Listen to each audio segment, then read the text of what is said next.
Hello LEGO fans, it's Jang here from jangbricks.com with a look at a LEGO City set from 2010. This one is called Tank Truck and it came with 222 pieces. This is a pretty big rig, yeah? Pretty long. Much longer than the last one of these that I took a look at, the last Octan tanker trucks. So it's a tractor trailer rig, obviously. You got two separate sections to it. Lots of really low details used back here. That's kind of interesting. They've got the little pump panel, it looks like, with the valve there and the pressure meter. They've got the spool of twine basically here that you can take out. It represents the hose with the nozzle at the end of it. That's pretty nice. I really like that lever because it just gives you something to really make you feel like you're able to turn on and off the flow of the gas or whatever is inside here. This also does have the stand, so you can bring the stand down, detach the tractor section, and just leave behind the trailer itself. So that's always a good thing, always an important thing for larger trailers. Around the back you do have a ladder here for your minifig to be able to get up to the top, because you do have the filling spots up on the top. Presumably these would be opened up to fill them up when you're back at the main station where you're getting all the gas from. This also is important to cover up the backs of these large pieces. You see, it uses a lot of these very large pieces. That's all one piece all the way down to here, all the way across. Same thing down on the bottom. So it leaves these Technic pin holes open, which are used to connect the different sections. Really don't look very good, but bring that ladder down. It helps a lot to cover up a lot of that. I also have a little storage container over on this side, and that has the chocks, C-H-O-C-K,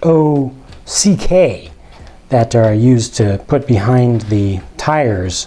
Don't really fit, unfortunately, under the tires properly here, but the idea is it's a safety device that's used to keep the truck from rolling when it's stopped. Here's the tractor section, the main cab. I like this a lot. I like the number of colors that are used there. You know, the Octan color scheme is well known, well established, but there are a lot of different ways to kind of put that into practice to really make a vehicle that uses those colors, you know, different proportions of them. I do like the little step that they kind of inset right in there. You do have the ability to open up the doors on the sides, lets you see inside just a little bit, though that's not quite enough. You do have the little connections back here for your air brakes, hook up your hoses.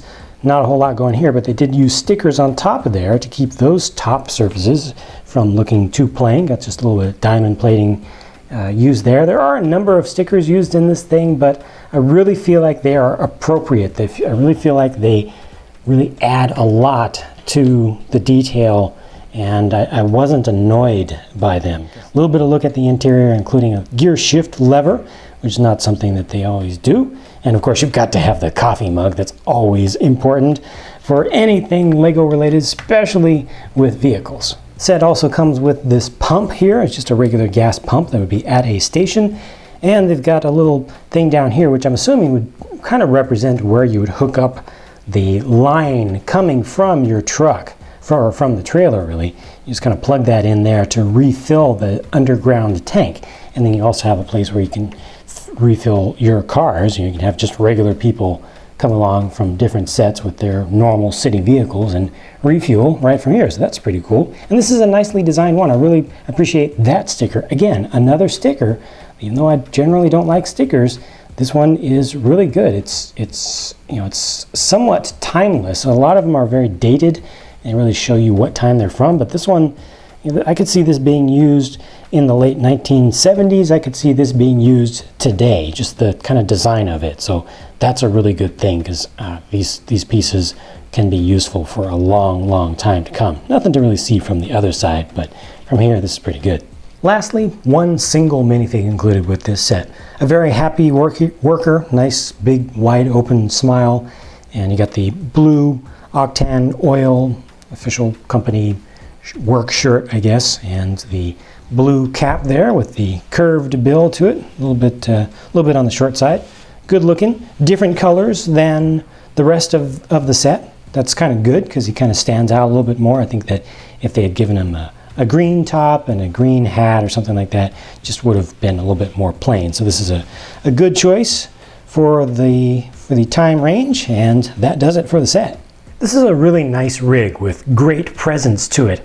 A good amount of detail. I feel like it's the right amount of detail. It really doesn't look plain. They have enough different colors going around, and yet it wasn't difficult to build. They definitely made this easy to build so that it's able to go after the youngest crowd that's into building with the regular Lego system style bricks. Because I like this, this is going to go into my non-custom Lego city first, where it will sit for a little while until I run out of space, and then eventually I'll take it apart and use some of the pieces to make some custom stuff in my custom city. In the meantime, I have plenty of other stuff to build, so stay tuned for more. Watch the blog at jangbricks.com for my latest updates, and I'll talk to you again soon.